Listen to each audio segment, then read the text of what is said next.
Sometimes the most terrifying calls don't come from the living. And tonight, I learned that some voices on the other end of the line should have been impossible to hear. The call came through with the familiar crackle in my headset. 911, what's your emergency? I asked, my voice steady from habit. There's a bat in my house, a woman's voice shrieked, almost drowned out by a high-pitched scream in the background. Send someone to come and get it.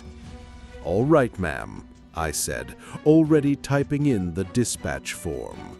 I'll send animal control over as soon as possible. She quickly thanked me, said she would wait outside, and hung up. With one practiced motion, I pressed the button to send the nearest unit. The room fell back into stillness. I sat in my cubicle, spinning my pen slowly before leaning over a blank sheet of white paper to doodle.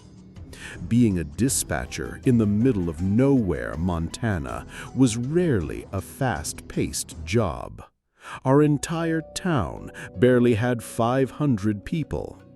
Calls came in about bobcats rummaging in garbage cans, bison blocking driveways, or the occasional bear ambling into someone's yard. We got our fair share of bored teenagers prank calling in the middle of the night, and sometimes the serious hunting accidents. But more often than not, the phone stayed quiet for hours. The night shift made that silence heavier. It was just me, this empty building, and the endless hum of electronics. Kara! My boss's voice echoed faintly down the hallway. He was always so proper, so clipped in tone. I'm here, I called back without looking up, still scratching swirls onto the paper. His uneven footsteps drew closer until his head popped around the cubicle corner.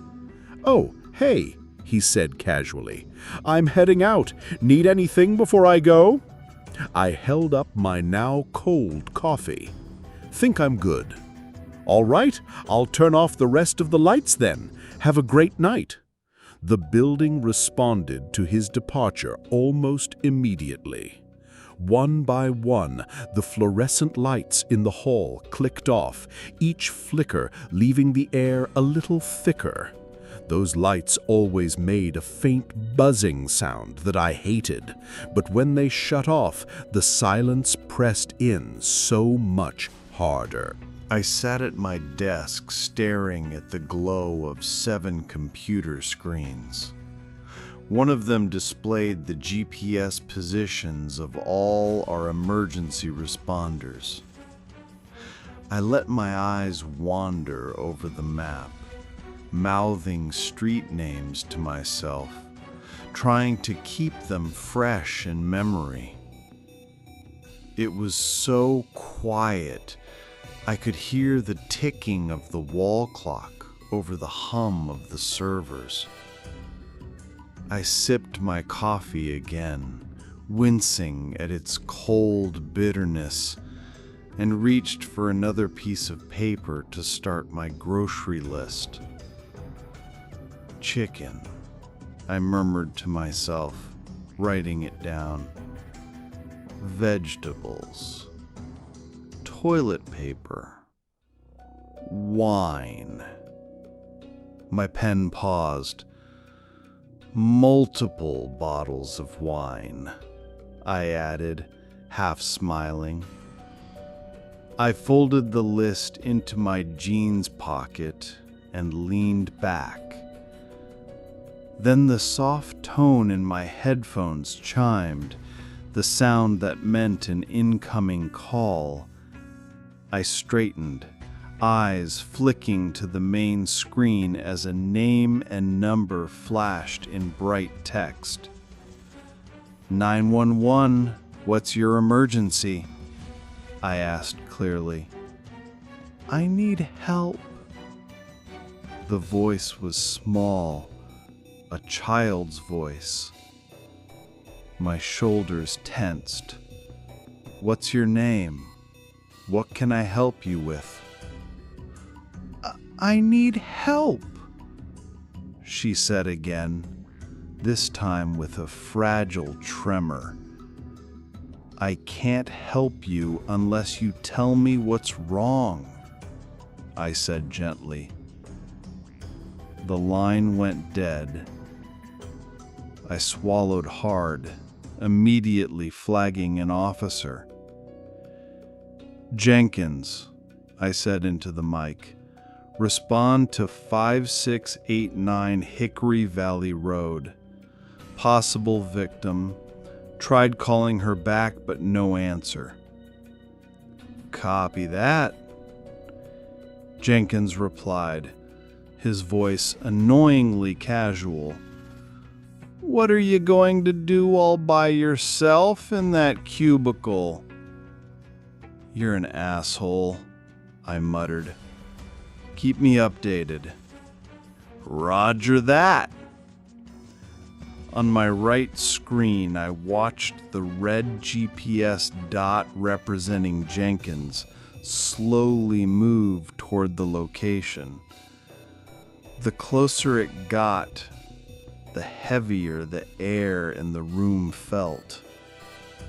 Then the dot stopped, likely meaning he'd reached the vicinity. Minutes passed in slow, dragging silence. I was about to call him when the incoming call alert chimed again. 911, dispatch, what's your emergency? I said, but this time I saw the name, Olivia Taylor. I tried to call you back, but we couldn't get an answer. An officer should be there any second. Why won't you help me? She whimpered, voice breaking into sobs. We are trying to help you, Olivia. Can you stay on the line? Closet. You can find us in the closet. My breath caught.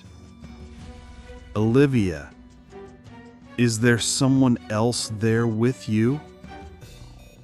A faint whimper, not hers, came from somewhere in the back. 2 new dots appeared on my map, heading toward his location. She's hiding in the closet, I told him. I think she's not alone. Copy that. I'll call you when we get there.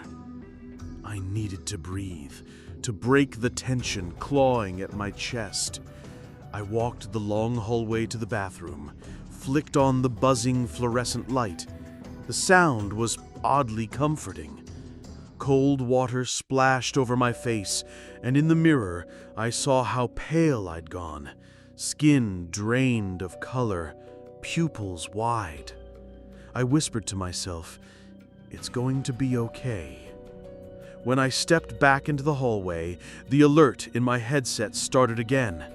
I hurried to my desk, expecting Jenkins's update.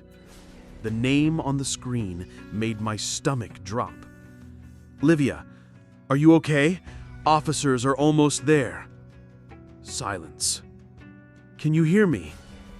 A faint, shuddering whimper came through. "It's too late. He's in the room. He heard me." My pulse slammed in my ears.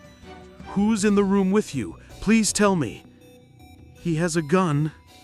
The sound of a door creaking open came through the line, followed by a sharp, piercing scream, and then 2 loud cracks. Gunfire. The silence that followed was crushing. "Shit, shit, shit," I shouted, tears burning my eyes. Then my screen lit up again. This time, it was Jenkins. "The victim just called me," I yelled into the phone. "We could have a DOA. You took too long." He hesitated. "How has anyone been calling you, Kara?" Don't start with this right now, I snapped. Are you at the scene or not? We reached the cabin, about a mile off the main road, but everyone's gone. My chest tightened. Gone? Yeah. His voice dropped. Kara, there's something you should know. There's no way anyone called you tonight. What the hell are you talking about? We found 3 sets of skeletal remains. One's a male adult, probably the father. The other 2 are young girls. Based on the condition, they've been dead at least a year. The room seemed to tilt around me. The weird thing is, he hesitated. We found the 2 female skeletons in the closet. One was still holding a cordless phone in her hand. My mouth dried. The air felt suddenly too thin to breathe. The call logs were real. The voices were real. But the people had been dead for over a year. I still don't know who I was talking to that night. And I pray to God I never find out. Because if the dead can still call for help, what else can they do? If this story gave you chills, make sure to like, share, and subscribe for more terrifying tales you won't forget.